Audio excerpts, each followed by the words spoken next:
Hey. We're live right now. Woohoo. I can't see the comments, guys, and especially today I'm on my phone. But welcome everybody to episode 2 of my podcast. I am your girl Angie, and this is Angie's World. Thank you guys so much for tuning into episode 2. I have my girl right here, Maya the Bee. Hold on, y'all. 1 second. I'm trying to get this to listen, y'all. I'm on my phone today, so I can't even get the picture large, but we're just gonna work with it. You look Maya, great. thank you so much for joining me for episode 2. I appreciate you so much for this. Of course, it's my pleasure to be here. I'm so excited to be here. Yes, this is actually the second time that you've joined me on a show that I was on. The first time you came through, thank you so much. You came Yeah, through to What's the Numbers TV. Shout out to them. And we yeah, did Women Wednesday, yeah. That was and we had so much fun up here. And now I'm just so happy that you're my second guest. great. Me too. We're gonna have fun. Yes. Yes, for sure. I All like right. it. So if you guys don't know Maya the Bee, she is, I mean, she's done so much. I mean, I have it written down here, like all your accolades. I literally just have to find them. It's so Don't even much. go You're there. a po- Yeah, I'm like, oh, I hate talking you about myself. It's like so. Ugh. you're a YouTuber. You're a Yeah, YouTuber. You are a podcaster. You have your own show, The Buzz with Maya the Bee. You've done, journalism. You've been on the Roundtable show. So we're going to talk about everything that you've done because you've done so much. But I just want the people to know that, you're a podcaster, you are a YouTuber, you have all this stuff going on. So, before we jump into all that, I like to start it out with a wellness check. How was your Thanksgiving? I like that. I was actually in South Florida for 2 weeks, just kind of completely decompressing. I'm in LA full time, so it was kind of nice just to be with my dad that lives down there. I did a bunch of, Definitely. I helped him out around his house and stuff. You know, when they get older, they need a little help. So it was really cool. Absolutely. How about you? What did you do? How was yours? What did I do? I actually went to a nice restaurant with my cousin, his Mm, husband, and my aunt. We mm. went in the city and it was really nice. I enjoyed my 4-day weekends. I worked a lot on the podcast, and I just want to let y'all know, if it wasn't, you've helped me so much. You've been so instrumental in helping me get this podcast off the ground. And my whole little like 4-day weekend, I was like working and reaching out to you, and you were literally like helping me so much. And for that, I thank you so much for that. Yeah. Honestly, I don't know what to do if it wasn't for you. Oh No, my it was my God. pleasure, Angie. I kept telling you, like, I had this corny saying, but I like just believe in it so much that if you can be like a part of someone's success, be a part of their success, not their failure, and I think I Absolutely. personally didn't have anyone that was like looking out for me. I had to figure things out, honestly, out of despair because I couldn't wait on someone to edit my show or, you know, videotape it. Like I was like, all right, I got to really do this myself. So when, I see it as a opportunity to give back and also just, give you any kind of advice and stuff that I've learned, along the way, because I'm not really in it anymore. Like this is like a big move right now that you're doing, and it's totally during a time where like online streaming is at its peak. So it's really exciting. So I'm just glad to be a part of the journey with you. Thank you so much. And we're going to get into all things Maya the Bee. We're definitely going to get into, I want to know everything, where you're from, how you got into music, all of this stuff. We're definitely going to get into that. I'm loving your background, the fireplace aesthetic, the Christmas. It looks like you're ready for the holidays. I'm so Christmassy, it's insane. I just go nuts when the holidays come. I almost got, one of those, and I'm happy I didn't because I would be going overboard, but one of those big balloon, like the things that you walk through at like Disneyland. Oh, I love that. Like it I had like, love that. giant candy canes. And I was like, all right, that's way too like Macy's. Like, why are you gonna do that? But anyway, I love the ambiance for me is the must. It's almost like bringing New York holidays to California. Right. But I definitely did see those archway kind of balloons on Amazon, and I could totally see myself Why not putting that in the house. Why not? Shout out to the chat, guys. If I'm not answering you, it's because I'm focused on Maya now, and it will definitely just have me distracted. But thank you guys for definitely tuning in and stuff like that. Oh, and I also want to say, because she's the last time we've been on, R.I.P. Young Dolph. I don't even know if I got a chance to say R.I.P. Young Dolph, but I want to say that R.I.P. Young Dolph.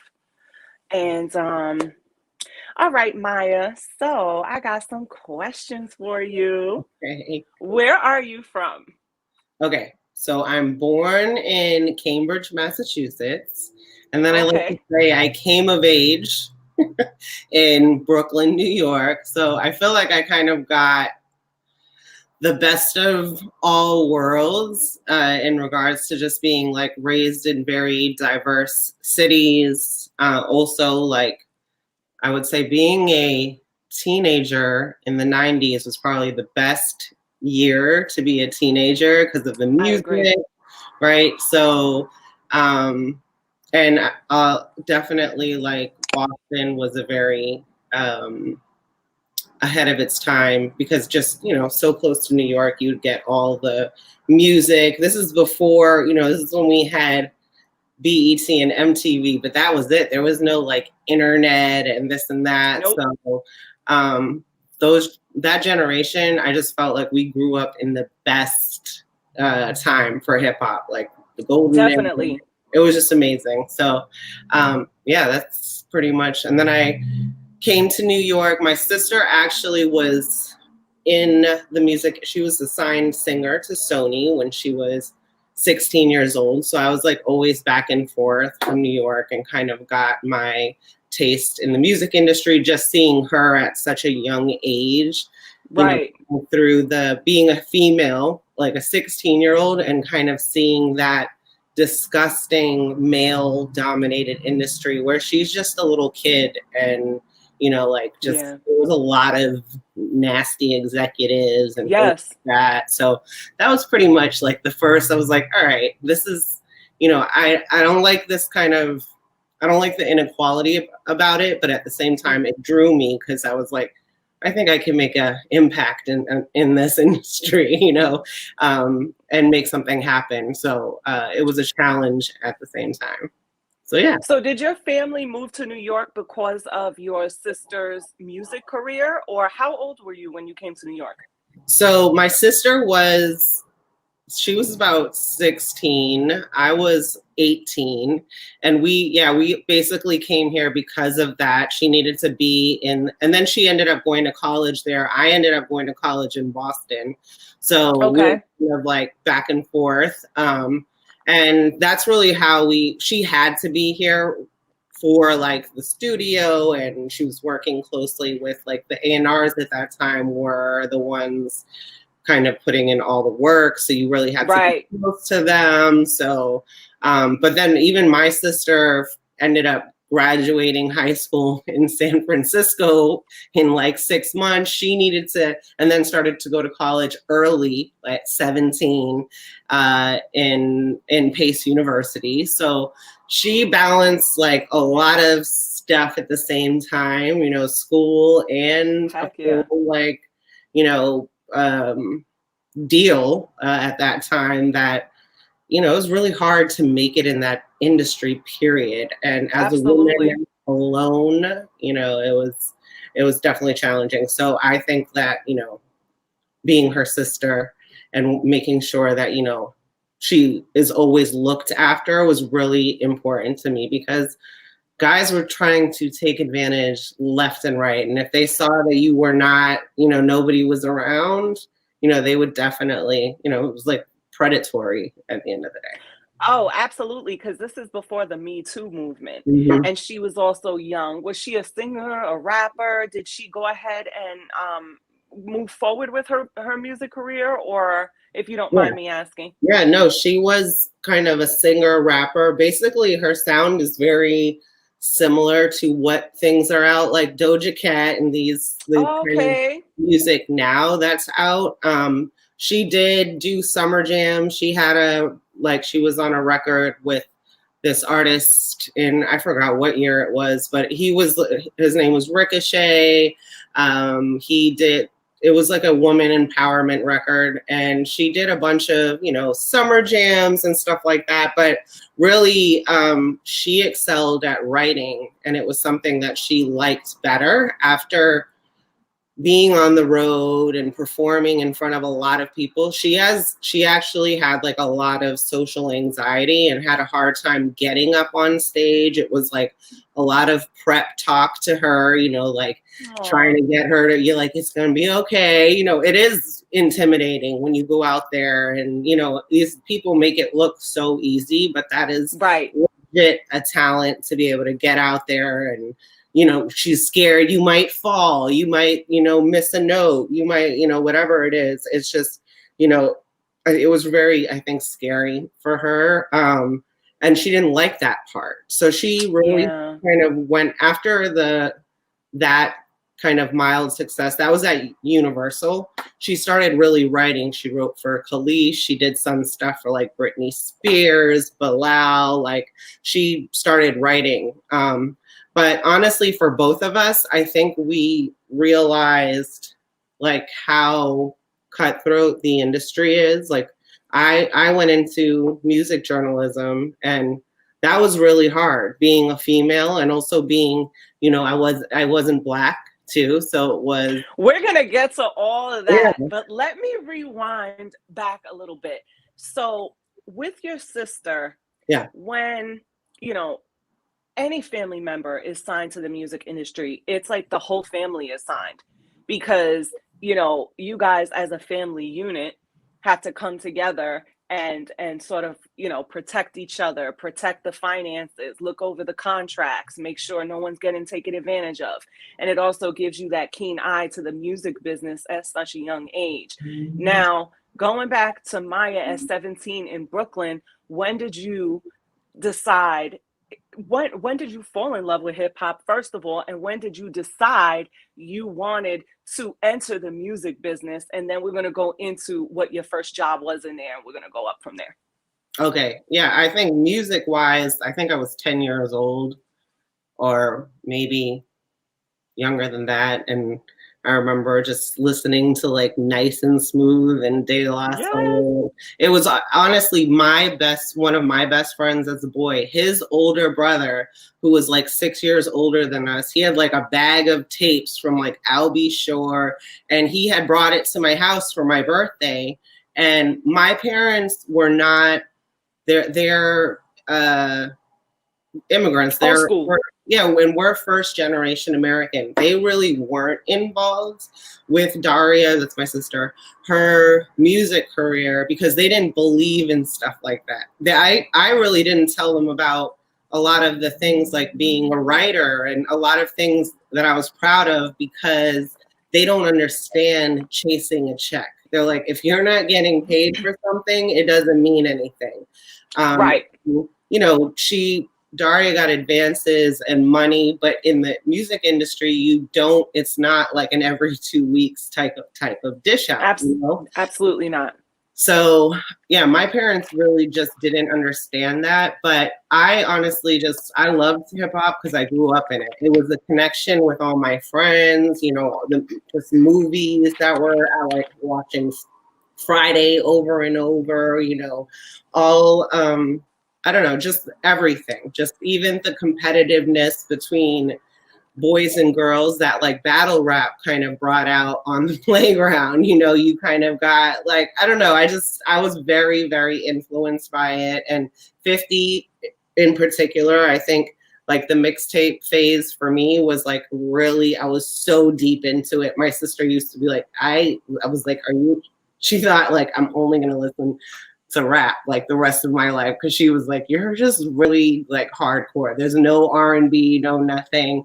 But I just loved the energy, and I loved like, especially with 50, like he was such a bad guy that, you know, not in a sense like he just didn't care if you liked it or not. And I really unapologetic. Exactly, yeah. And while during a time where everybody needed, you know, when he was coming out on mixtapes, like it was about having like all these people on your record, and 50 really didn't have super feature records. Like it was mostly him and G Unit, if any feature. So I just really like that about him. And I got really into the music industry because I'm a super fan, and I was an English major, and I wanted to do something in journalism while I was in school. I just didn't know what. I interned at, you know, radio stations. I thought I wanted to do promotions and marketing, but then I actually went on DWI's show because I was doing a DVD magazine, because Smack and all those, Cocaine City, it was big. Shout out to Damien, the Matrix Studios. Yeah, we can't not say shout out to DWI. A lot of shows were born down there, but that's pretty much how I like got my start. And then I started writing for free for people first, and then once I got enough like credits under my belt, I wrote pretty much as a staff writer for Hip Hop Weekly. I did a lot of interviews for All Hip Hop. I felt like I was pretty instrumental in just like the online movement of digital media when it comes to like urban reporting and journalism. Right. So it was all out of just being so passionate about hip hop. But then I fell out of love with it, I would say in, I don't know, 2010, when music just started becoming more about the image and not about actually like the quality of music. It was all the same. Nothing was different anymore. There was the competitive spirit was kind of gone for me. And so yeah, that's pretty much. But you, Maya, you've achieved so much in your time in the music industry. Like I said, you had tell me a little bit about, was the Roundtable first, or was your show Maya the Bee Show first? So no, the Roundtable was first. First I started Kitty Radio. That was in the Bronx. And then from there, Lenny S., who is now like the president of Rock Nation, asked me like, let's do a show together. It was a podcast, internet radio, like the first of its kind of, you know, it was just starting to get popular at that time. So we did a few shows in the Bronx, which, you know, I'm like big into the production, booking the guests, like that's my thing. Like I knew since I had Lenny's name, I'd be able to get pretty much any guest to come on the show. So It was awesome. And then in about a month of doing it at DWI studio in the Bronx, we got a proposition to do it with a like brand new online TV streaming company. And they basically produced it for free, gave us the studio space, and it was like a live late night show. Like people like Kelly Rowland would just be in the freaking audience watching. Like it was amazing. Like Most Def would just come. People were just stopping by in New York because it was in Midtown. It was in Hell's Kitchen, and it had a bar, and it was such a good time. And we would do live performances. So that was, I think that was like 3 or 4 years that we did that. We even shot a pilot for BET. But honestly, we kind of broke up as a group, and it wasn't me and Lenny. It was more of like the other person that we were with. It just kind of got to a point where we're like, all right, what are we, how much longer are we going to do this kind of thing? So, and then I did from there Maya the Bee show on This Is 50. I love it. Watching all of those episodes of the Round Table, you guys interviewed everybody from Charlemagne to Olivia to, you guys, everybody that was hot in the industry at the time, you guys interviewed them, and you did such a good job. You guys meshed so well together.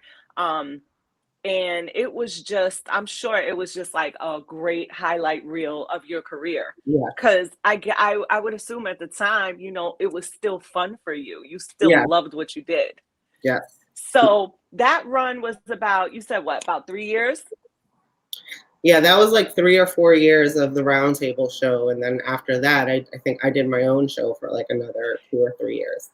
Tell me a little bit about the Maya the Bee show. I enjoyed that too. You used to interview battle rappers. You had like this whole nice big setup, and I was like, oh, this is so dope. Like, tell me a little bit about the Maya the Bee show, how that came about, and your most memorable, moments or your favorite people to interview while you were there. Yeah, that was super fun. That was in G Unit in Midtown. So 50 had a studio built out there, full recording studio. I mean, you probably saw a lot of his own videos that he would do in there, but I pretty much had the first show there. And it was meant to be like a hip hop interview show with freestyles. Like for me, the performance piece was always really like important. I wanted to carry that over from the Roundtable, because my favorite thing I would say about my show was bringing people together that have never been together to make music. So, I had like Freeway and EPMD rap together, like, Wale and Joe Buttons, or, Corey. Right. So it was just like, and people would be, real hip hop people would be like, that got them so attached to the show. And they used to come there. Fred the Godson, I like to attribute that our show, had a huge impact on his career because we were loyal to Fred. I mean, Lenny loved Fred, and before Fred was Fred, he would come up on the show at least a couple times a month and freestyle, and people would just be like blown away by him. Yes. So it was, for me, I really wanted us to be known as that kind of breeding ground for music that, that you want, but you're not going to hear on the radio because it just wasn't, it's not popular at that time. Yes. So that was fun. And I would say since the setup was a little bit different at This Is 50, I still wanted to do that. And I still had, we had everybody come up there too and rap, and, it was just a more of a radio kind of format show. Right. But that show also, at the end, before I decided to hang it up, I brought that show to SOBs, which is in New York, is probably one of the biggest, besides BB King's, like one of the most legendary landmarks in hip hop, period. And I had live show there with $150,000 worth of video production. This was with live stream at the time, which was like just blowing up. And it was like a full audience. Like, how packed you have to get SOBs. And I'm absolutely like, I'm this woman, and I'm like thinking like, you have imposter syndrome. Like, how did I get here kind of thing? But you just ride that high because how much, you worked to get there, and how much you love the culture, and you want to make something dope happen. So I would say that was probably one of the highlights of my career, is just having that show where Peter Rosenberg comes down because he hears about it he's like on the radio saying, I got to get down to SOBs for Maya the Bee show. I'm like, that's pretty amazing. So that's so dope, because when you do it from the heart and you're passionate about what you do and you love what you do, it's literally just going to radiate. And I feel like the show that you had at SOBs and the Maya the Bee show and the live performing and the artists coming there and and coming together and stuff, that you would feed in the streets. That's sort of reminiscent to like, you know, video music box, Yeah. or even like a BET Uncut. Mhm. It's sort of like the underground where real hip hop fans is coming there, and it's not as I would have to say, it doesn't have all the bells and whistles of a TRL, Right. or all the bells and whistles of even like a 106 in Park. It's more Right. for the underground hip hop heads. So that's Mhm. probably another reason why it was so successful.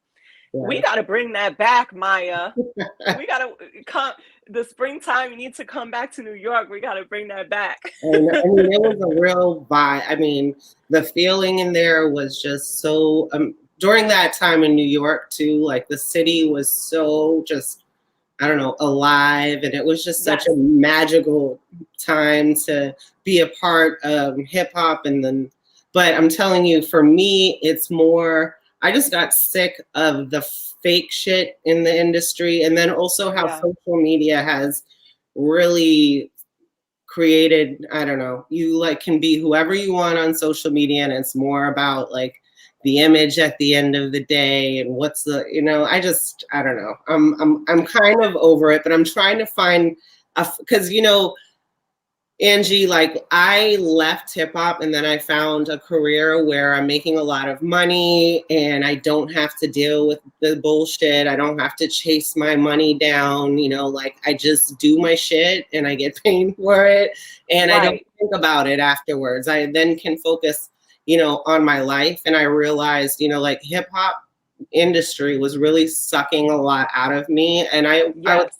also watching a lot of people that I've been doing it with for like 10, 15 years and they're not going anywhere. It started to get a little bit, you know, Discouraging. too. Yeah, because you're like, damn, like, you're like 40 and you're still like trying to hustle these Grind. mixtapes and it's not hitting. Like, when are Yeah. you, you know? And I started to think about that for myself. I was like, you know what?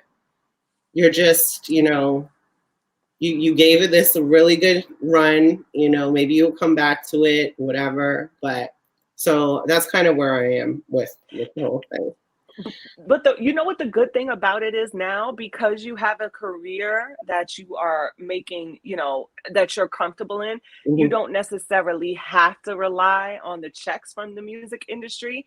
And although there is a lot of, I would say, downfalls in the social media era, because everything is about numbers and views and image, and there is a lot of fakery, the good thing about it now is that when you come out and put your creative projects out there, you can do it at your time, at your pace, and when you want to do it. Right. You're not necessarily in that rat race where it's like do or die. It's like, Yeah. you know, kill or I'm not going to eat. You're not in a position of that. So if you still enjoy the culture and you still have that fire in you, there's so many different outlets now that you can put work out there and just let it speak for itself, Right. because you know you're good, you Right. know. So I think that's like the difference. But I definitely relate to what you're saying as far Right. as where the industry is now and where it was back then, when, you know, New York City was the mecca and everybody was living out here and the artists were out here and music was just original, and it wasn't, you know, about the views and the numbers and all Mm-hmm. that kind of stuff. I definitely get you on that one.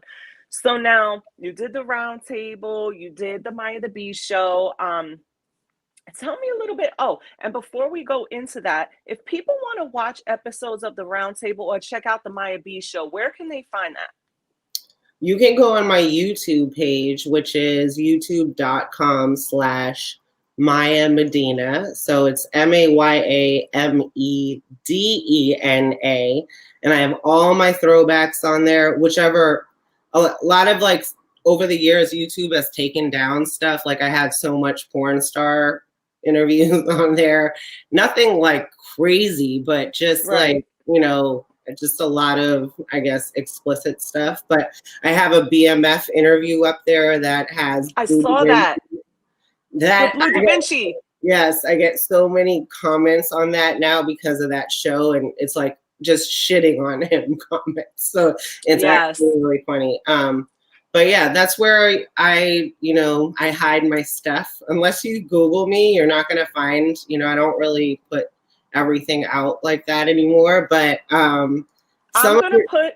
Yeah, go ahead. Sorry. I'm going to put all of Maya's information in the description box of this YouTube video. And if you're listening to the audio only, I'll be linking all her stuff so you can get in touch with her.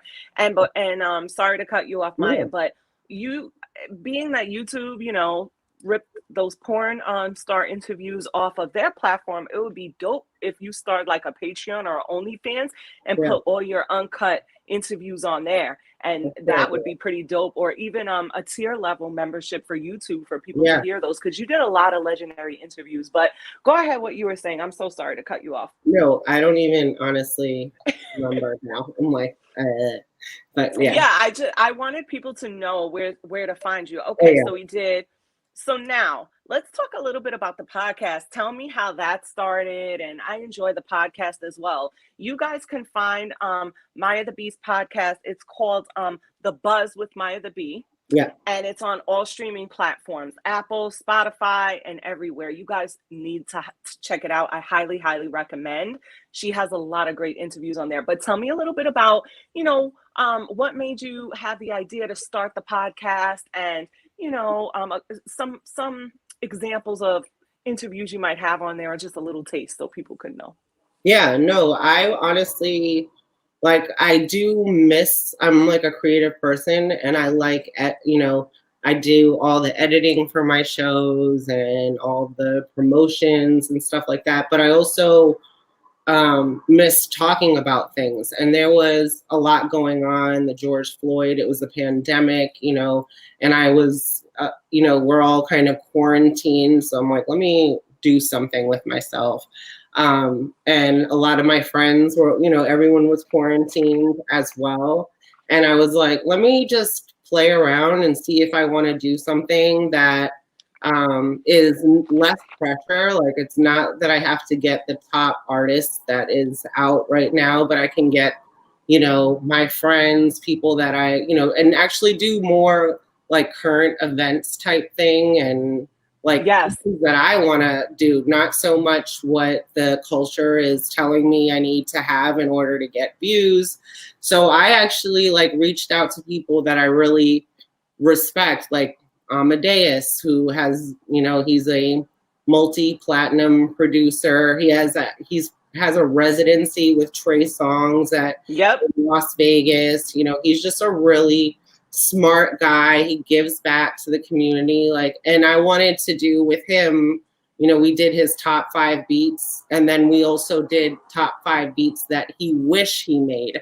So like things like that, because I always like to wonder like what producers, you know, I know when they hear music and they're like mind blown when they hear a beat, because I was also lucky and I got to interview Swiss Beats and Just Blaze at the same time.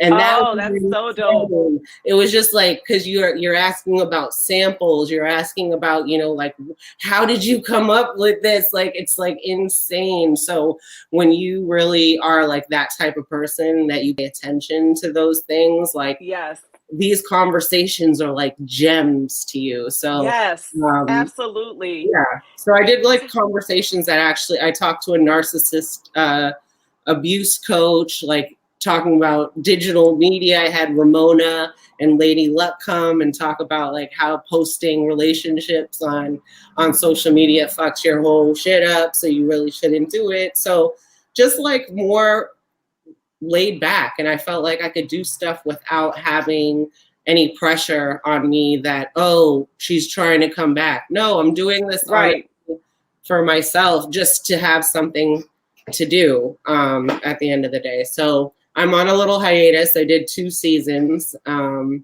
then I got busy doing, because I also I opened that shop that sells Cozy Sexy Cool shop, and it's all yeah, so I started to focus on that and like some Airbnb stuff, just trying to get like, you know, my money and everything set up, because you feel better and you feel like more creative when your financials are all set up, and, you know, you can actually put money into these things. It makes it easier. Life is a lot easier to make sure, you know, those things that you're passionate about, you actually have a chance to get them off the ground. That is so true. Speaking about the interviews that you did on your podcast, and I highly, highly, highly suggest you guys to go over to whatever streaming platform that you listen to podcast in and subscribe to Maya the Bee's podcast, The Buzz with Maya B. You told me a cute story that I think is so dope about Just Blaze making that drop in the beginning of the Rihanna and T.I. Live Your Life, right in the beginning. He did a little drop for you, Maya B. So tell me how that came about. So we're just friends, and we're talking, and he was like, oh, I'm sampling your name for a song right now. And I was like, really?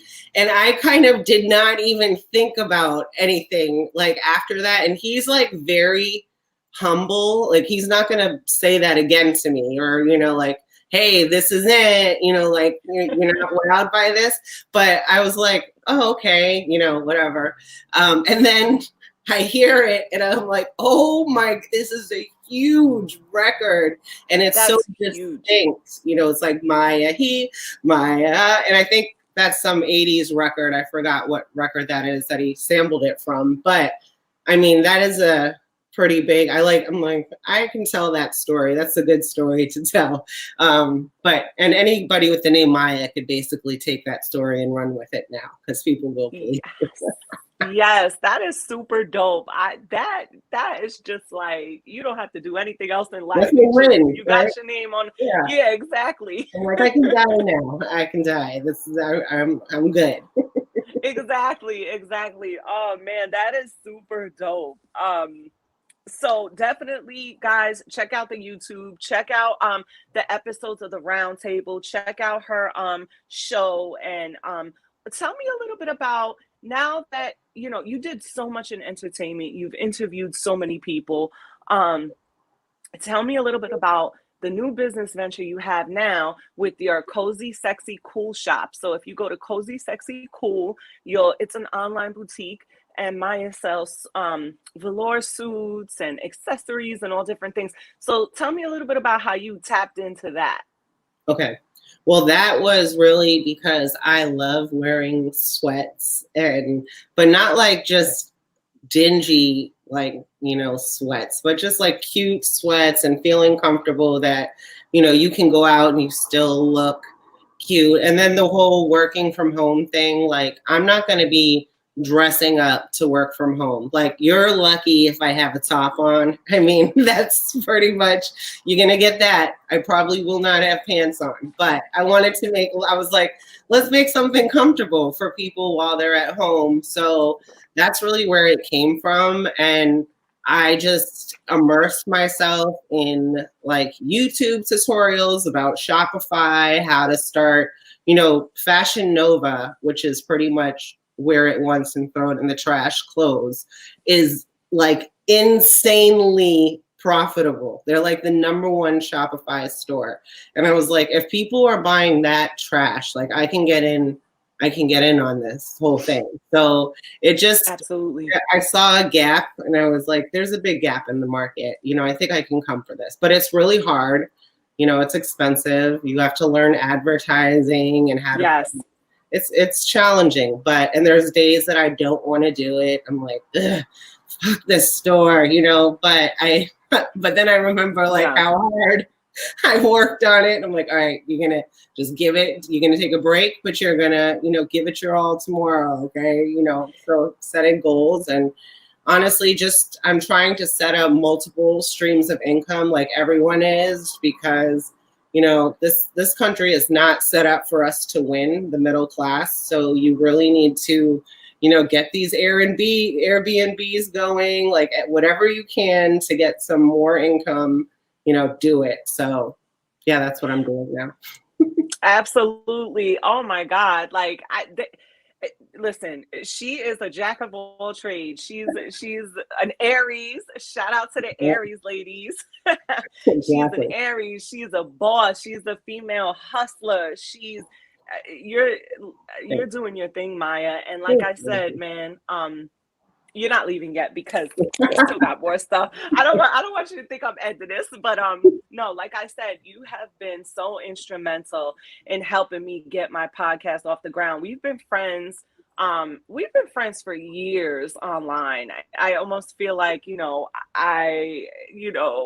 known you for like 10 years, but we've been friends for years online. We've always supported each other. We've always encouraged each other and stuff. And you're a real genuine person. Thank you. With you, it's never about like, oh, I'll give you this information, you have to pay me. Or, I mean, I'm just so thankful for you. You have such a good heart. You've done nothing but empower and uplift me. And for that, I'm like so indebted to you. And, anything you ever need, I will 100% be there for you, back up any type of endeavor that you do. I will definitely 100% back you for that. And I just wanted to publicly say thank you in front of everybody for everything you've helped me do for this podcast and any advice that I need. So thank you. So talking about this podcast and getting it off the ground and being on episode 2 and Maya helping me and everything, I actually got my first hater, Maya. The floodgates are open. Right. The floodgates are open. I got my first hater. I put out my first podcast, which you could check out now on Apple, Spotify, all the streaming platforms, or you can also check it out on this YouTube page. And I did it with Nerd at the Cool Table, aka Nerd Nash. And, we put it out there and, I got so much love for it. And and I got some hate. Now, I've been on social media probably since 2008 or 9. I've never had a hater before. But now when you put yourself out there and you doing stuff, now you're opening yourself to criticism. So my hater, basically their issue with me was that I'm not African American, but I'm speaking about hip hop. Listen, Maya, I am unapologetically myself. I'm not going to apologize for who I am. I'm not going to apologize for loving what I love. I'm not cosplaying. This is Angie all day, inner city kid, grew up, the minority. I grew up in foster care, New York City foster care, always, fighting because I was the only non-Black person. I am who I am. I respect the culture. And my thing is not to give the hater any type of shine, but my thing is, sorry that you feel that way, but this is not cosplay. I'm me. I'm going to unapologetically be me. I'm not going to apologize for not being Black and loving hip hop, and just keep watching me. I wanted to let the haters stay there because I wanted them to watch my success, but they just kept commenting hate every day, and I didn't want them to get any shine off my reels, so I had to block them. But I wanted to ask you, because you're also not, you're not African American either, and you're in the industry, and you love hip hop as well, and it's not a cosplay for you; it's something that's in your heart. Did you ever have to deal with any type of hate coming in the industry, not being Black and loving hip hop? So I think I was pretty lucky in terms of peers being respectful, because I never came in I came in as the minority. I always came in very respectful. Like, I know I don't naturally belong here, but I love it here too. And, I want to be an ally of the culture. And I think that always really... I'm sorry. I just want to say one thing. I'm going to let you... I'm so sorry about this. For as many people that is going... And I just want to say this moving forward. For as many people that's going to hate me moving forward with this, for me being me, I have 30 times as many people that love me and support me, including Black people. Right. So I just want to say that. But go ahead. So you entered the business. Yeah, I was just going to tell you that too, is I think as a Aries, and especially when you love something, when you get a negative, it hurts. It stays there. The person is a complete loser, some idiot that probably doesn't have a job and cannot contribute to society at all. That's why they're online putting dumbass comments on people's shit. They have nothing else to do. So it does, of course, like when someone's attacking your art, you of course are going to be pissed off about it. Like imagine how artists feel. I know for a fact a lot of them don't even look at their comments because they don't want that to even get into their, because it's easy to be negative. Like if you go on any review site, it's mostly negative people leaving, because that's how our society is we're created. We're created to criticize each other and judge each other and shit like that. Like I told you before, I don't look at my chat. I had a chat moderator who actually kicked people out if they were talking shit. Like, I don't even need that. They're so, you don't want those. Now they're called trolls. So I had somebody actually break into my voicemail and put my voicemail out on Twitter. Okay. Like, private voice messages. Like that's how crazy these people can get. But at the end of the day, the good stuff will outweigh the bad stuff. It just unfortunately stands out more. And once you build up your skin, you're gonna, I've had a lot of like, I'll have things that are like derogatory, like, oh, she looks like she can suck a good dick or something like that. I'm like, fuck off. Like it's just right. like things like that, or just like, nasty things that, whatever.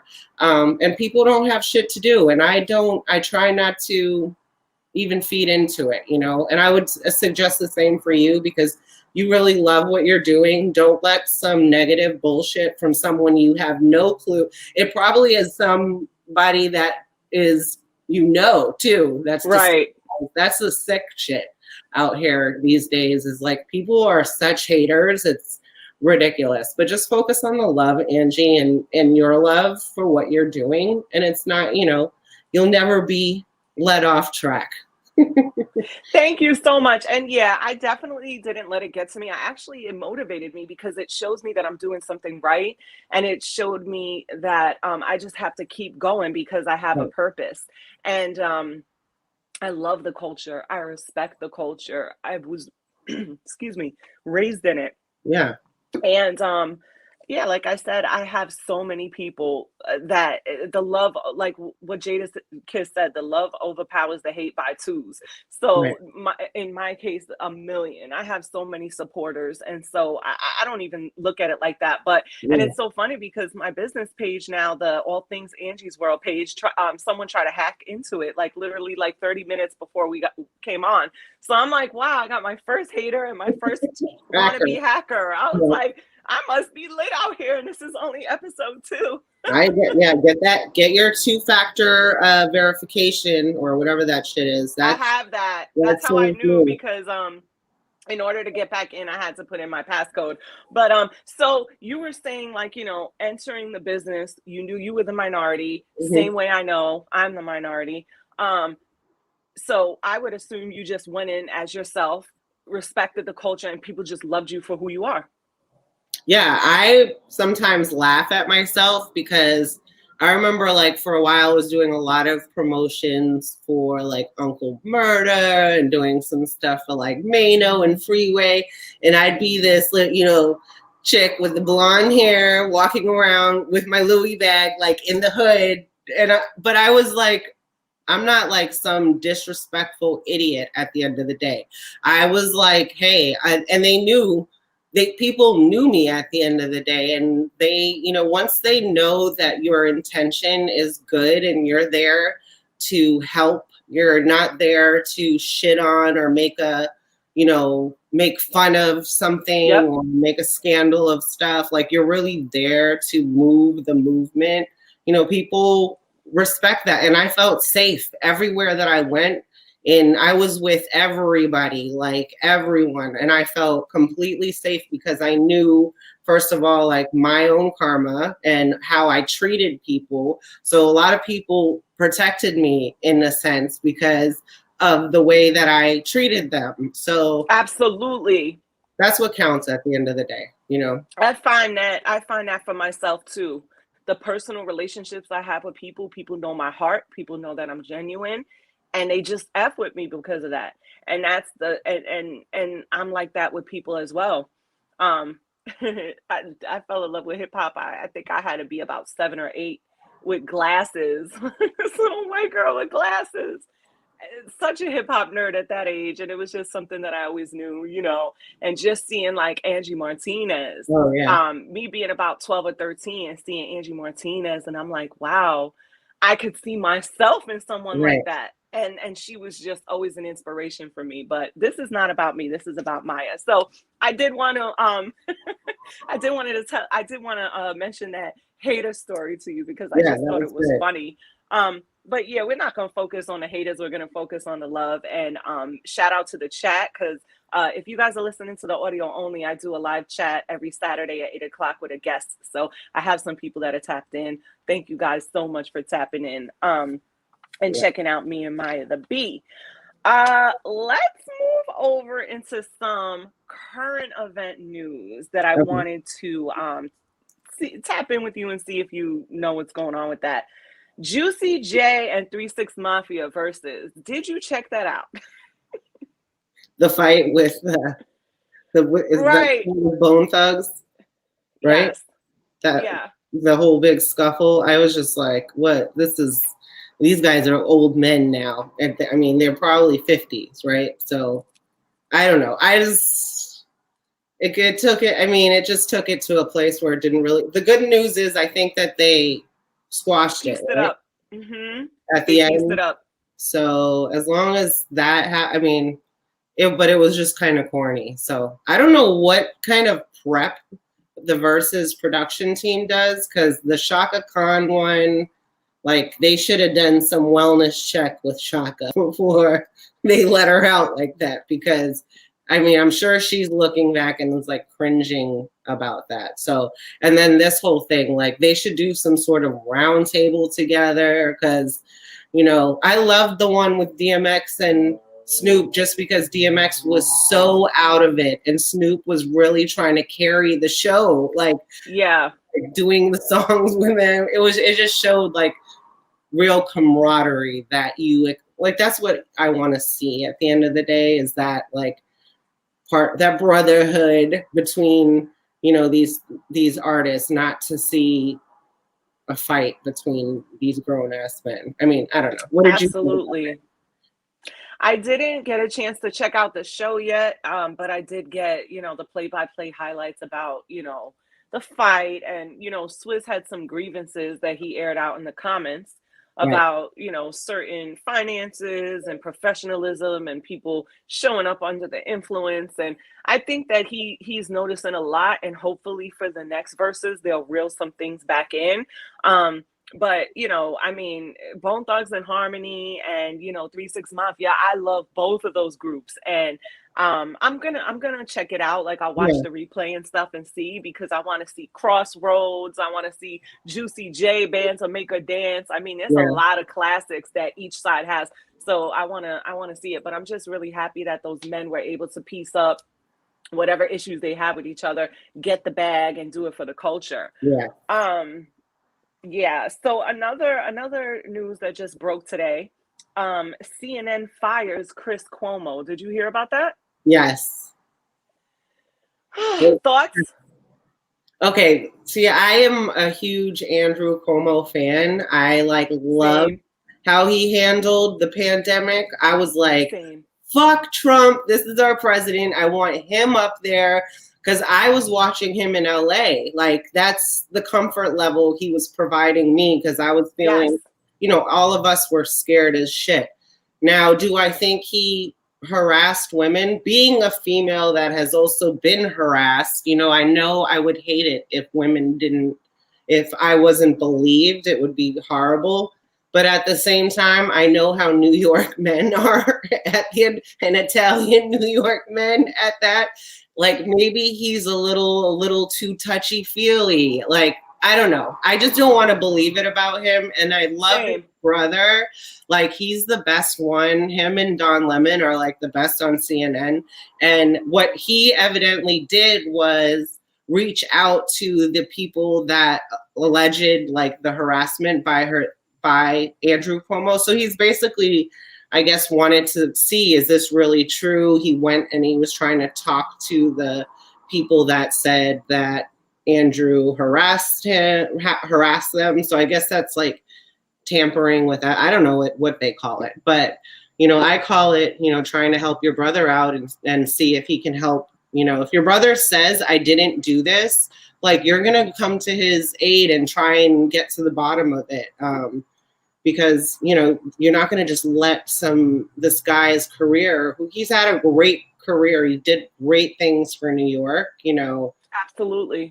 They're all politicians are, on the same side at the end of the day, but, he was one of the better ones. So what do you think? I agree. I literally have the same exact feelings as you.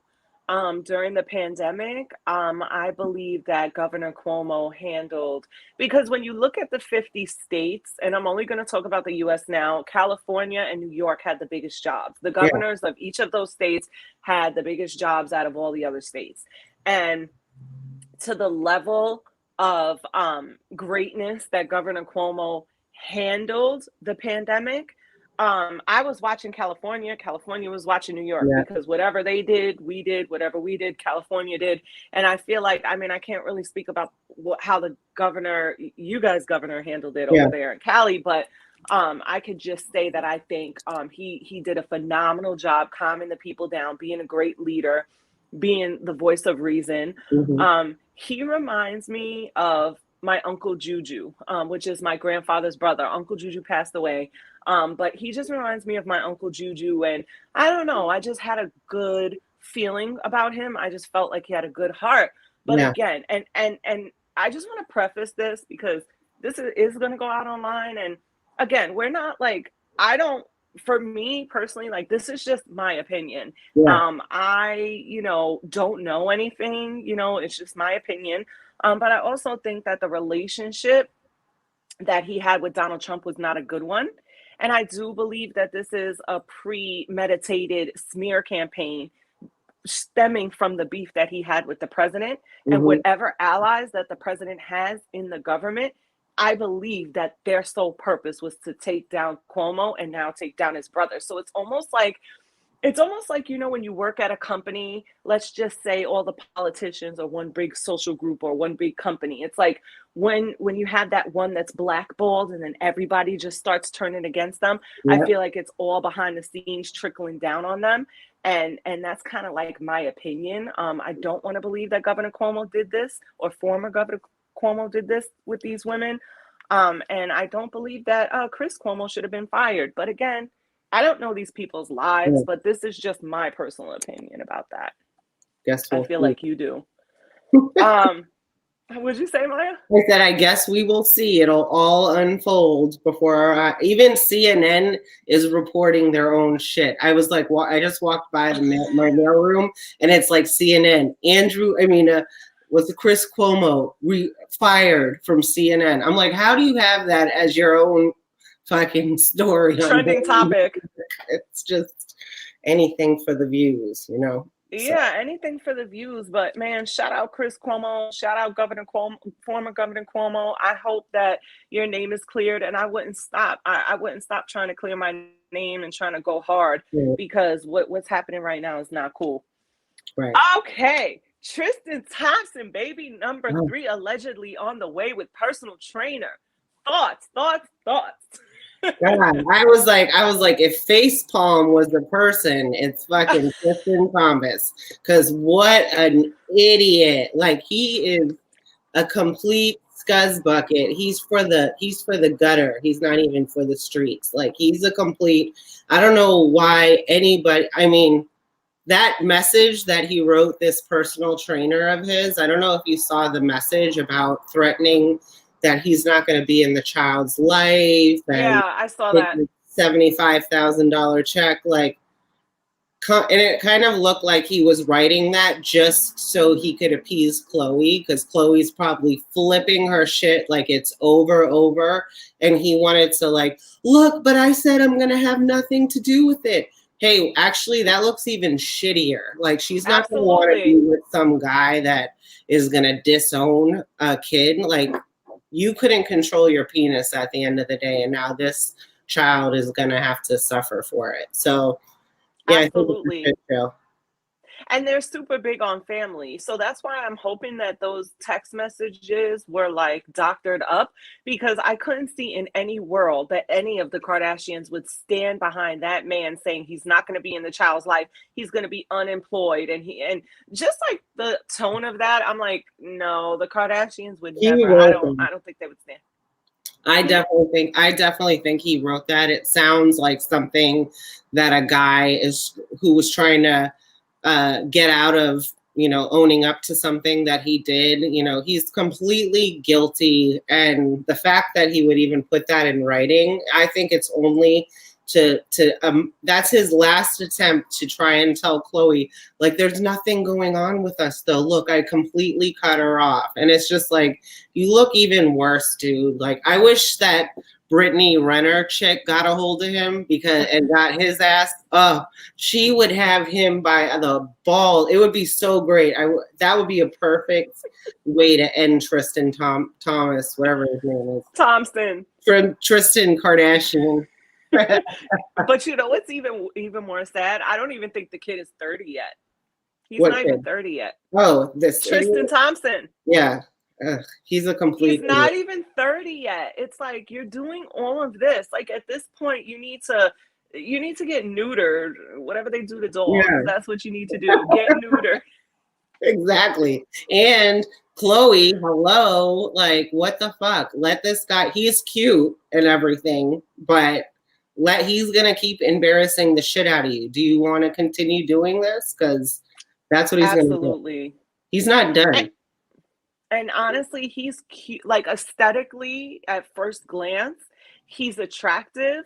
But as you see his mannerisms, he's a cornball. Like, he's awkward. He has no swag. He's a cornball. Really? So it's like, at first glance, he's cute, but then it's just like, oh no, he's a weirdo. Like, Khloe needs to be done with that. She can do much better.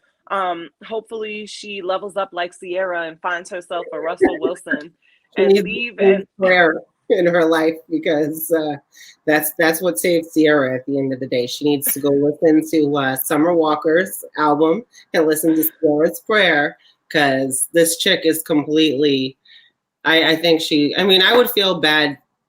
I would try and make it work too with my baby's father, but not after all these, like, multiple embarrassments, like video shit like that. Like, are you allowed to swear on here? I've been swearing, but you can. That's totally fine. I'm not monetized up here yet. Okay. All right. Well, yeah. No, but it's true. I mean, I do believe that. Am I yelling? I kind of feel like I'm yelling over the AirPod. Am I yelling? Oh, okay. Okay. No, not at all. I have this AirPod in, so it kind of plugs your eardrum. So it's like, next week, guys, my computer came in Best Buy today. I'm going to go pick it up tomorrow. So next week's pod, I won't be on this iPhone, like, screaming into like a little pixel of a camera this big. It's like me and Maya are this big, and then it's like the chat. But no, I believe that Lamar really loved her, but with his substance abuse issues and stuff, it just wasn't the right one. But I never really got the vibe that Tristan really actually genuinely loved Khloe. Yeah. No, I think he's totally there for the ride. Yeah, and he's into himself. He's gonna do whatever feels good for him. So, and I did like him and Khloe. What's his name? Lamar and Khloe too. They were too. Yeah, they had their own. Sorry, say that again. I said too bad it didn't work out, and he had to go to the bunny ranch and OD like that. I know, man. I remember they had their perfume, the Khloe Lamar unisex perfume. Remember that? I remember when she got her entire body done when they started Khloe and Lamar. I was like, well, damn, Khloe. Like, hello. Whole new body. I was like, okay, yeah, I get it. New body, who this? Yeah, exactly. And then Khloe now is the one with the insane ass compared to the rest of them. So, but hey. Yeah, she like loses weight everywhere else. She has like the two popsicle. I love Khloe. So if you ever see this, Khloe, we love you. But she has the two popsicle stick legs. Yeah. And then she has the huge butt. So it's like the thighs is not matching. I think you should think about getting a BBL if your weight already goes to your thighs, so it could kind of even out. Right. Or put some down there if you're already shooting fat in your ass, just give your hip and your thighs a little love. And but that's such a dangerous procedure. I'm like, I would have been chopped myself up and sliced and diced myself if I wasn't so scared of dying or getting a K. Michelle situation. Like, I'm straight. I don't want to say like, oh, she died because of silicone went into her bloodstream. That's like embarrassing to even say. True. It's definitely something that could happen. I worked at a plastic surgeon's office in New York City. I'm not going to name the name of it. It was a prestigious plastic surgeon's office, and someone did come in for a BBL, and they did unfortunately pass away. Yeah, and it was on the night that I didn't leave till midnight. I felt so bad. I actually opened the facility that morning and, escorted them in. Or I was closing the facility that day. I was either opening or closing. And I just remember her being intake, with the escort saying, and then I even remember the OR calling me at 2:00 saying, you can call their escort. She'll be ready to come out. And then that's when everything just went haywire at 2:00. Wow. And it just went downhill and that person passed. So I've been in the office where things have gone awry. And so it definitely is a risk to have elective surgery and go under anesthesia. So if you're thinking about it, just be aware. Don't watch any YouTube videos or you will not do it, okay? Because I saw some about like getting a post-op massage and like blood was squirting out of all the holes. It was so gross. I was like, what? You have to go and get this, it's like fluids pushed out of all the holes where they did the liposuction or something. I'm like, gee, I just can't. I get grossed out by things like that. So if I start leaking, I'm going to be probably pass out in my own house and die. I don't think I can. Yeah, it's like a lymphatic massage. Exactly. There was a lady, who when I worked at the plastic surgeon's office, she had a facelift right before her wedding. And she was freaking out because her incisions on the side of her face were swelling up and they were filled with fluid. So she had to constantly get it massaged and drained. And it was quite a sight to see. I'm good. I'll just stay with my. I'll try and work this out down here. I'm just gonna stay looking like how I look. Yeah. Hey. Listen, when I get skinny, I lose my butt, I lose my boobs, but oh well, man, I can't help it. It's either stay fat and have a butt and boobs, or get skinny and lose it all. I mean, listen. As long as I'm healthy, I'm all set. Exactly. Huh? What'd you say? No, I was like, how do you guys want it out there? Or it's like I think men don't really care. So it's really up to us. Like, are we happy with how we look? And I think once you get to that place, then you don't have to, live up to any other image or whatever. Cause you're like, you know what? I'm good with this. I like what I see. I like how I feel. And that's all you need. Absolutely. Hopefully I get there soon, Angie. Hopefully I get there soon, because right now I don't feel like that, but I'm working on it. I'm going to get my. You look great. And listen, you freaking look great. You look great. I gained so much weight during the pandemic. I gained like about 46 pounds. I lost about 25 of it. So I'm like halfway there. Another 25 pounds down, I'll be my pre-pandemic weight. And I just got to keep focused from there, hopefully by my birthday in April, I'll have it all the way off. So I'm just taking one day at a time. And then it's going to be a trip. Time to go to a beach somewhere and celebrate. Yeah, because for me, it's going to be my 4-0. So okay, it has to be a big celebration. It's definitely going to be a big celebration, and I got to be coming out with New Body Who's This for my 40th. Okay. And I'm not afraid to say how old I am. Listen, all this information is going to be on my YouTube channel. Y'all going to know a lot of stuff about me. I'm not going to keep you before we leave. I always like to play. It's a tradition that I'm starting on my podcast of playing Red Flag or Deal Breaker with my guests before we go. I want to plug your stuff one more time before we play Deal Breaker. I want you guys to check out the Maya the Bee show and the Roundtable show on Maya's YouTube page. I'm gonna put all of that information in the description. Check her podcast out, The Buzz with Maya B. And like I said, get in touch with her. I'm going to put everything in the description. And I wanted to play, because I don't want to keep you here, Jose. We've already been here an hour, and she's already been so gracious to give me an hour of her time on a Saturday night. Pleasure. I love it. Thank you so much, Maya. Okay, so we're going to get into this game. It's called Red Flag or Deal Breaker. And I got a couple of questions. Why is it whenever it's time for me to play red flag or deal breaker, I always lose my notes. Okay, this happened with Nerd too. Okay, here we go. Right. Red flag, deal breaker, or love it. Poor hygiene, bad breath. Red flag, deal breaker, or love it. And the reason I say that is because poor hygiene and bad breath could be fixed. Maybe his tooth, maybe he has to take a shower. What, you know, if you love him, you might have to talk to him. Listen, hon, you got BO, you have body odor. You need to get into the shower 2 to 3 times a day if you want to be with me. So if they got a poor hygiene or bad breath, red flag, deal breaker, or love it. You know what? At this point, it's a deal breaker. Like maybe in my 20s, I'd be like, all right, maybe you're an idiot. But now I'm like, no.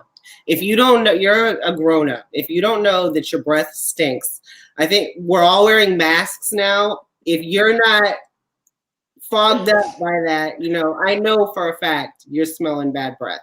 I know a lot of people, you know who... This is really fucked up, but I interviewed one time the Black Ink crew before they were like really big, but all of their breath smelled like blunt guts and Hennessy. Okay, it was I believe it. All right, and I know they knew. Like I'm like, but they just didn't care. So I know that and Caesar's lips were so everybody's lips were cracked on that show. I was like, if fucking Chapstick does not sponsor these people, I mean, the lips it was insane. But bad hygiene for me, I just don't feel like it's correctable, but you know, bad breath comes from the stomach too sometimes, you know, and if you ever have a rotten tooth, you know, that means that you don't go to the dentist. And that's also like, I don't have time to like teach you how to go to the dentist, you know? Absolutely. No, I'm with you on that. And definitely Black Ink is like the perfect definition of like the glow up for them, between the missing teeth and the crusty lips and everything else that was happening. I'm like, come on. It was a lot. It was a lot to look at in 4K on the television. It was a lot. And imagine smelling it in real life. So it was like, I can tell you, it's exactly what it looks like. It smells like that. I'm sad. They're cool though. I mean, they're cool, but shout out to them for sure. They even know it though too. I mean, how many memes did you see of Duchess's lips and, you know, and what's his name's Caesar's lips, and they all need a little maintenance. Let's say that. Absolutely, man. But shout out to Black Ink, Caesar and his wife. Well, not Caesar. I'm sorry, Puma and his wife. They lived in my neighborhood for a while. I don't know if they still live here, but I always ran into like either one of them. Not ran in because they don't know me, but like been in the same stores or see them in the neighborhood. I don't know if they still live in this neighborhood, but yeah, shout out to them. Okay. They interrupt or talk over you. Red flag, deal breaker, love it. That's a red flag that turns into a deal breaker, because like if anyone talks too much or talks about themselves or like cuts you off, like something's off there. Like to me, that's right away like, all right, if you're not asking about me and taking the time to listen and, you know, make it a conversation, then I don't know if you really know what partnership is and companionship, because you're just running your mouth. But I do give like people the benefit of the doubt, because a lot of people are nervous, like when they meet you or something and they don't want to have any awkward moments. So I will give people, that's why I won't say deal breaker right away. You know, if you do it again, then I'm going to probably say something. And then, you know, if you keep doing it, I'm not going to want to talk to you ever again. I'm with it. I'm with it. It's like the first date, if you just run on and on about yourself, and if I talk and you talk over me, it's like I'll give you grace that first time. Right.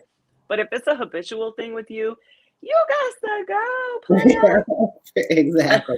player. Okay. Constantly checks the phone when you guys are together or when you're talking. Yeah, no. That's actually, for me, that's a deal breaker, because of my past situations where I've tried not to say shit about people's phone thing, but at the same time, if we're together and you're not in the moment with me, you're making a moment with somebody else, digitally or whatever the hell you're doing.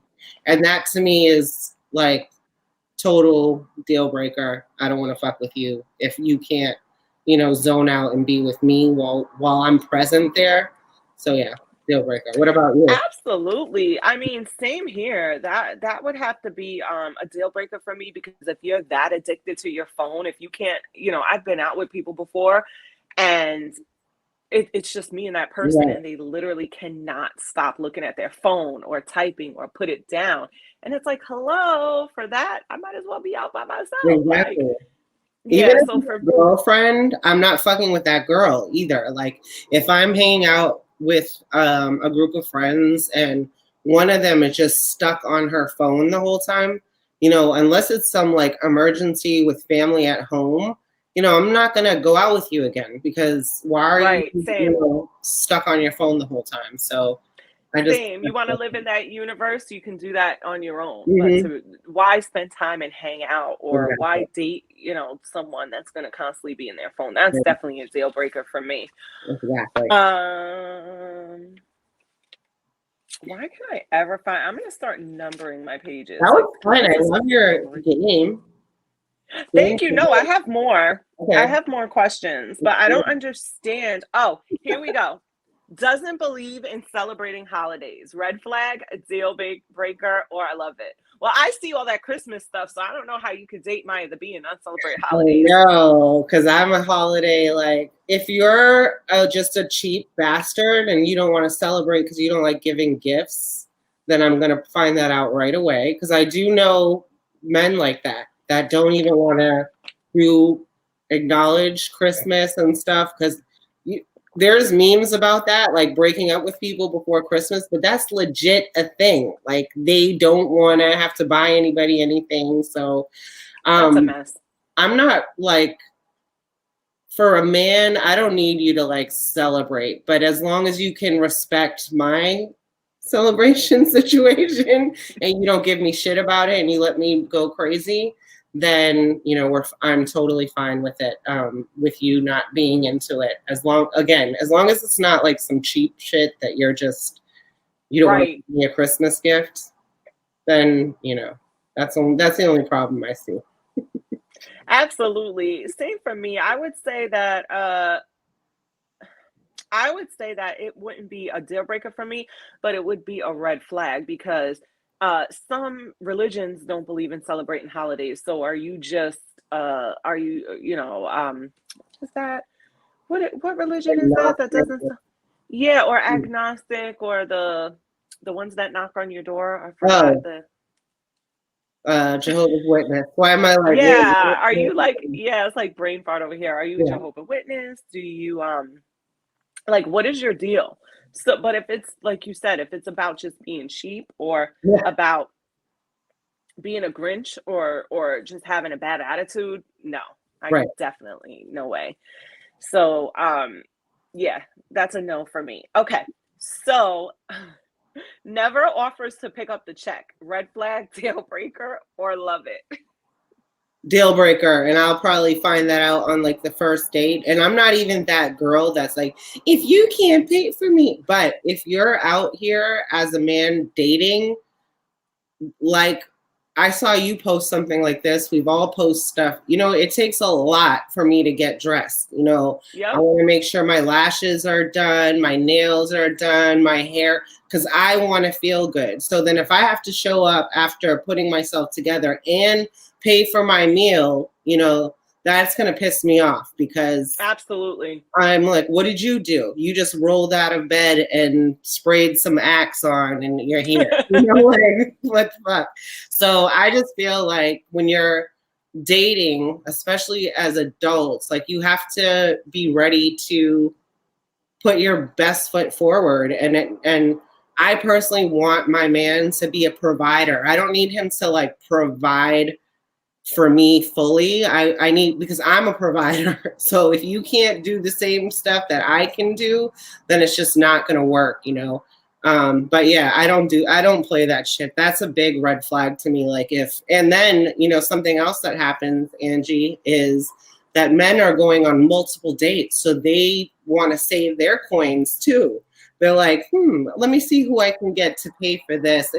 It's them working the system. You know, I know a lot of men will be like, oh, girls are just looking for free dinners, but men are doing the same thing. They're seeing which girls are desperate enough to pay for everything because they just want to be out with a dude, you know? So I agree.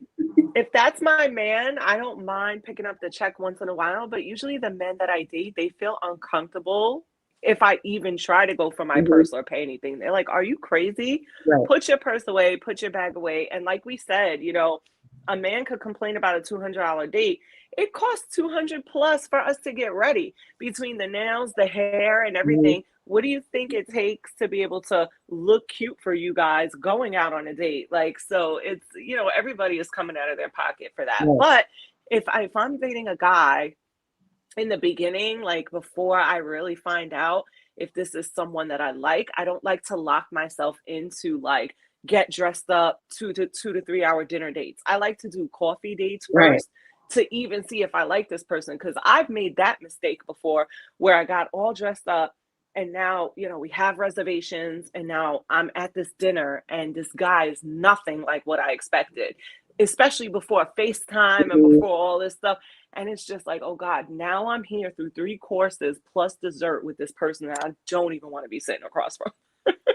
I'm telling you, it's the dating shit is really ridiculous. That's why I'm like, I don't want to waste my time. I honestly, if I'm going to go out with somebody, we have to have a real conversation because I don't, like you said, I'm not wasting my time getting dressed and clogging my pores with makeup if I don't have to. Like legit, like I don't want to have to do that if I'm not, you know, going out and with somebody that I actually see potential with. And like you said, like if we're in a relationship, yeah, we're a dual income household, but you have to show me, you know, that you're worth that, because I'm the type of person, like, I will have your back when you are completely down and out. You know, I'm not going to be the one that will hold it over you and say, well, I took care of us. I mean, if you don't acknowledge it, I'm definitely going to say it, but know, I will be that person. So like, that's why, you know, I feel like a more grueling vetting process, because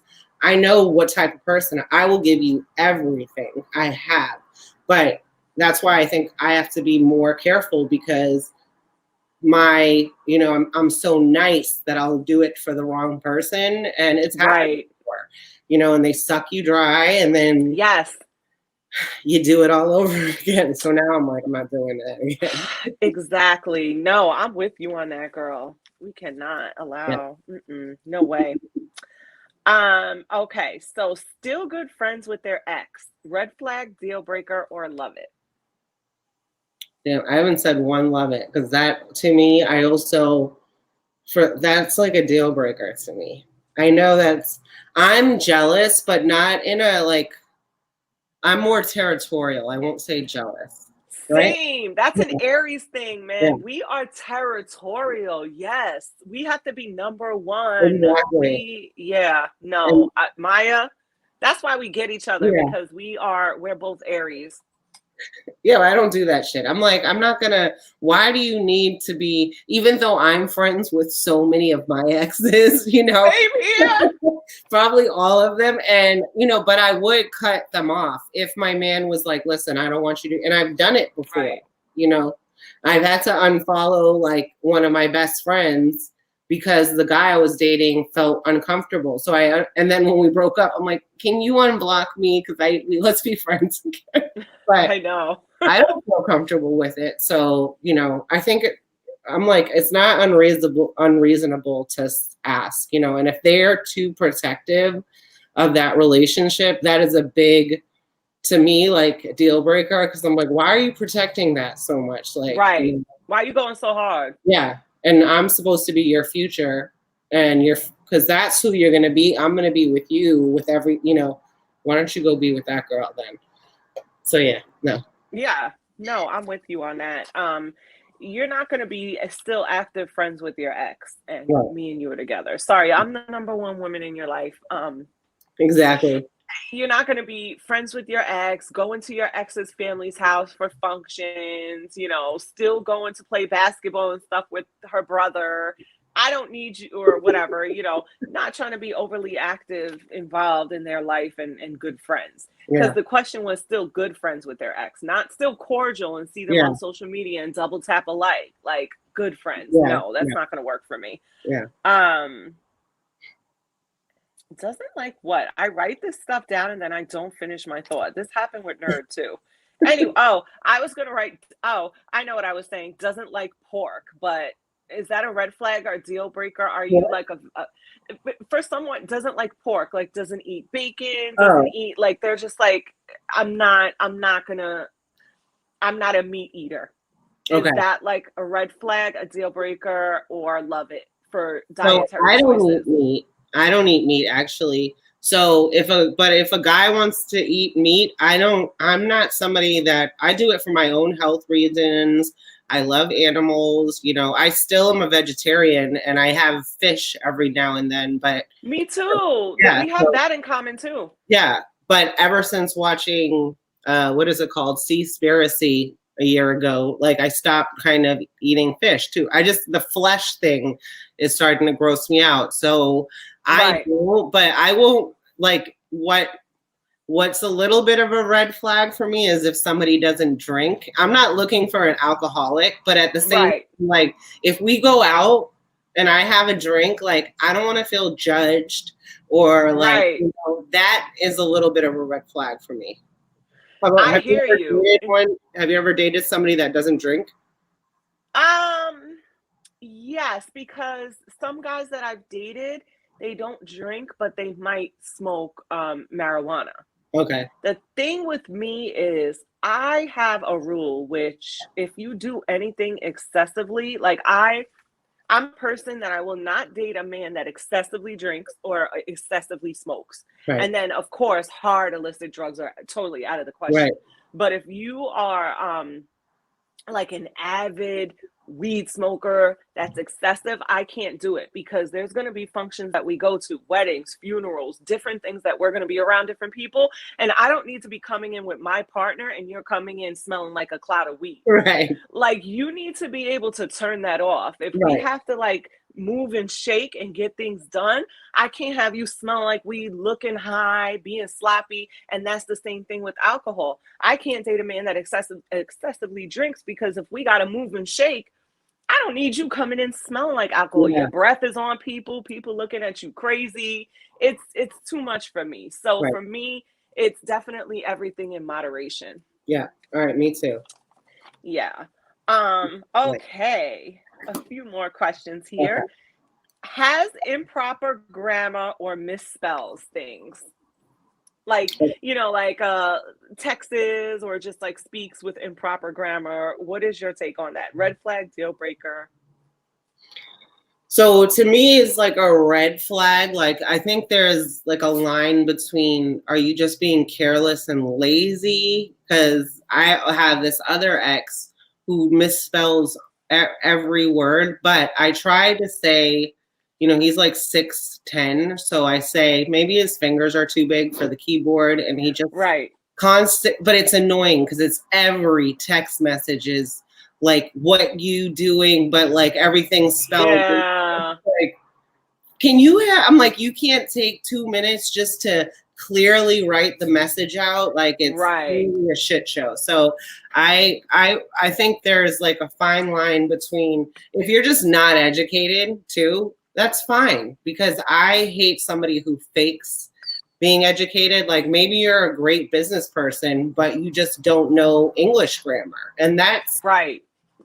But I personally think that I like people that will, if they don't know something, they're that resourceful type that's going to go figure it out. Because even like hood dudes that I have dated will go teach themselves, like, you know, they'll sound freaking Harvard educated without ever stepping into a college in their life. And that's the kind of person I'm attracted to. So I don't know. I do see it as a little bit of a red flag, just because it's like, especially if you're like a grown up in your 30s or 40s and you still haven't figured out your and you are and there and shit like that. When you can Google that, like you have autocorrect these days. So it's like, there's no reason to like make those.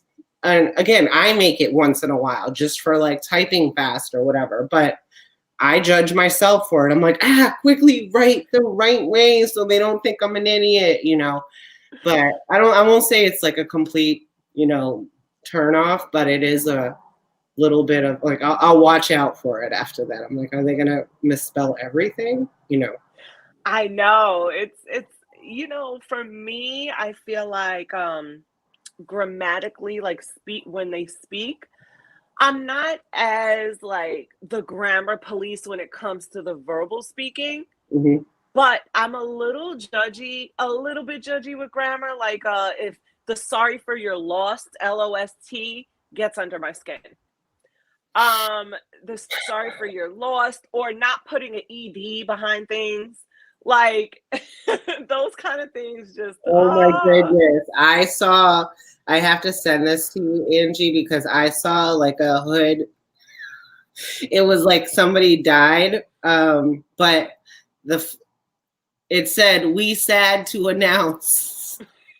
And that's what I'm saying. It said, "We sad to announce" on the flyer. I was just like, damn, you couldn't have just copied one from online and say, you know, with great sadness, we have to announce. But it was like, "We sad to announce," you know. And it was just so funny because, yeah, sorry for you, or I'm lost for words. Yeah, I hate that. Like literally, I see that on Instagram or on social media, and I start getting really like, I'm so judgy with stuff like that. It's like, oh my God, you can start really seeing on social media the people who didn't, you know, walked around school with that one folder and just didn't come to class. Just smoke weed all the time, came in smelling. I can't believe in high school, now that I think about it, like how many dudes would have just coming in wafting with weed smell. And you're like, now that I think about it, I'm like, damn, that must have been crazy. But hey. Well, now they're on Instagram saying sorry for your lost. Exactly. Subjecting us to their, you know, not paying attention in school. Exactly. So yeah, for me, that's definitely a huge red flag. I'm gonna need them to tighten that up. Get some Rosetta Stone or something. Exactly. Figure it out. Yeah, totally. Okay. Has a small peen. Red flag, deal breaker, or love it? I'm sorry, but it's definitely a deal breaker. Because if I'm going to have to deal with your bullshit anyway, because let's be honest, it's going to come no matter what size you have, it's going to come with problems. I'd rather have a big penis and problems than a little penis and problems, because that would just really make me depressed. I'm like, damn, even the little dick dudes, like, oh, you know, that would really, I don't know if I could bounce back from that. Yeah, man, that's really depressing. Shout out to all the guys, if you're listening, you have a small peen, because you know what? Maybe a small peen for me and Maya might be a big peen for another lady. So don't give up, keep dating. You will find a woman who is going to be happy with your size. Take girls don't let out. us discourage you. Yeah, take girls out and be the nice guy, because the nice guy does win at the end of the day. The rest of us just want to be dickmatized, like me and Angie. Right.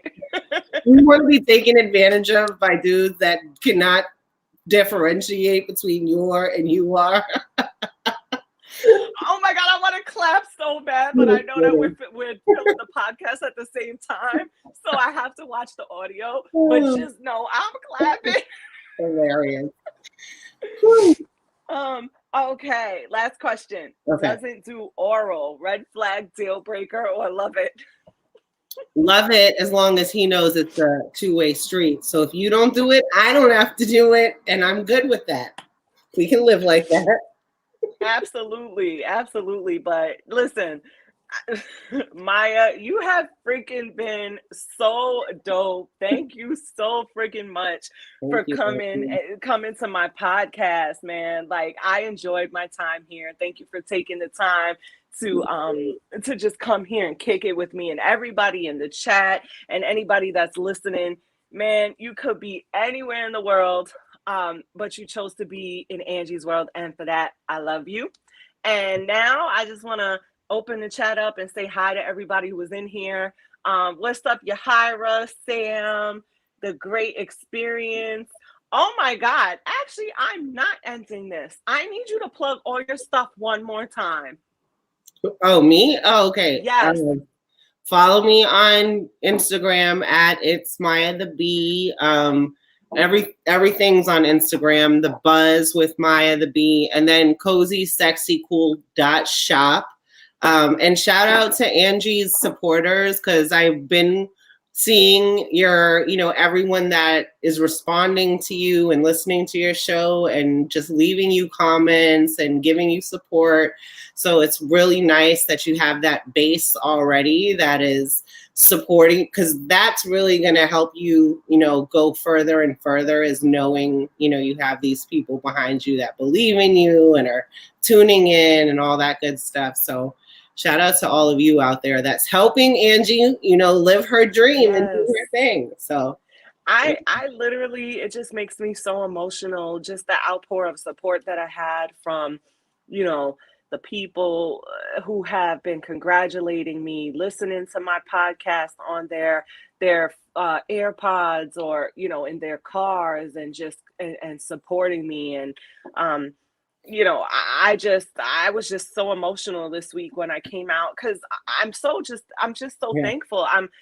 I feel more comfortable, pushing other people, uplifting and empowering other people, supporting them. So it's just so strange to get it on me, and I'm just like, oh my God, thank you. So and like, even for you, as much as you've been there for me, thank God, and just everyone, whether you're listening from YouTube or congratulating me or clicking on anything or viewing anything, I'm so humble, and I'm so thankful, and I'm so grateful. I'm gonna put all of Maya the Bee stuff in the description box so you could get in touch with her. Definitely the Roundtable Show, the Buzz with Maya the Bee, the podcast, the Maya the Bee Show. And what do you have what do you have coming up for yourself?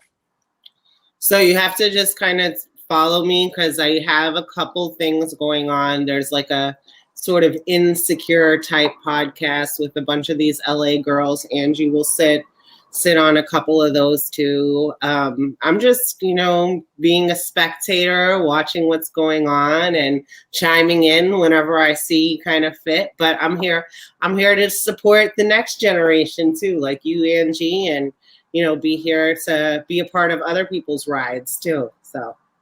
And don't worry, y'all. Maya the Bee is definitely going to be back on my show. I definitely need you to come back again. And shout to the chat, the great experience said, Maya, always been the truth. I stay telling you that you need to come back. Love you. Great interview. That's dope. Shout out to all Maya supporters, and shout out to everybody in the chat.